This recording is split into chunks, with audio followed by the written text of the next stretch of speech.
Selebgram Ayu Thalia dijadwalkan menjalani sidang kasus dugaan pencemaran nama baik di Pengadilan Negeri Jakarta Utara, Selasa, tanggal 10 Mei tahun 2022 hari ini.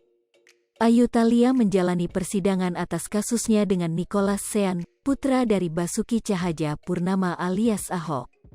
Ayu Thalia dilaporkan Nicholas Sean ke Polres Metro Jakarta Utara atas kasus dugaan pencemaran nama baik atas insiden dugaan penganiayaan. Kabar Ayu Thalia alias Tata Anma menjalani persidangan dibenarkan oleh pengacara Nicholas Sean, Ahmad Ramzi.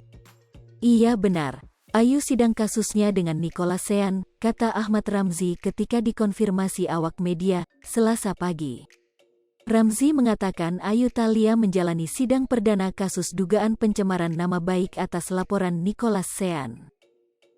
Sidang pembacaan dakwaan nanti siang, ujar Ahmad Ramzi.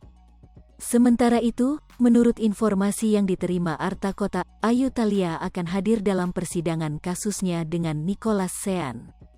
Tata Anma alias Ayu Thalia melaporkan Nicholas Sean ke Polsek Penjaringan, Jakarta Utara kasus dugaan penganiayaan yang diduga dilakukan oleh anak Ahok. Akan tetapi, penyidik dari Polsek Penjaringan mengeluarkan surat pemberitahuan pemberhentian penyidikan, SP3, atas laporan Tata Anma alias Ayu Thalia karena tidak cukup bukti. Karena tidak terima nama baiknya dicemarkan, Nicholas Sean melaporkan balik Tata Anma ke Polres Metro Jakarta Utara.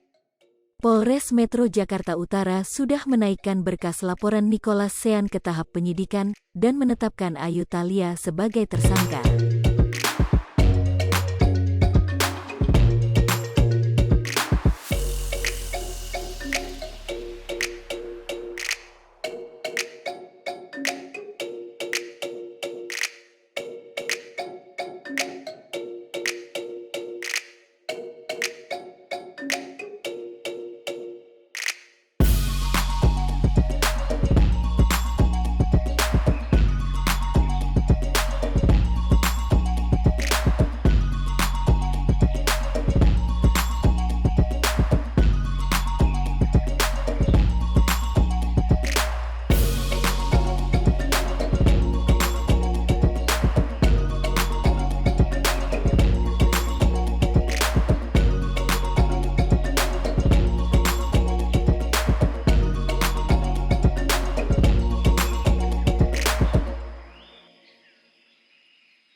Hai pemirsa Sri Popo TV, jangan lupa komen, like, dan subscribe, serta tonton terus berita-berita terupdate lainnya ya.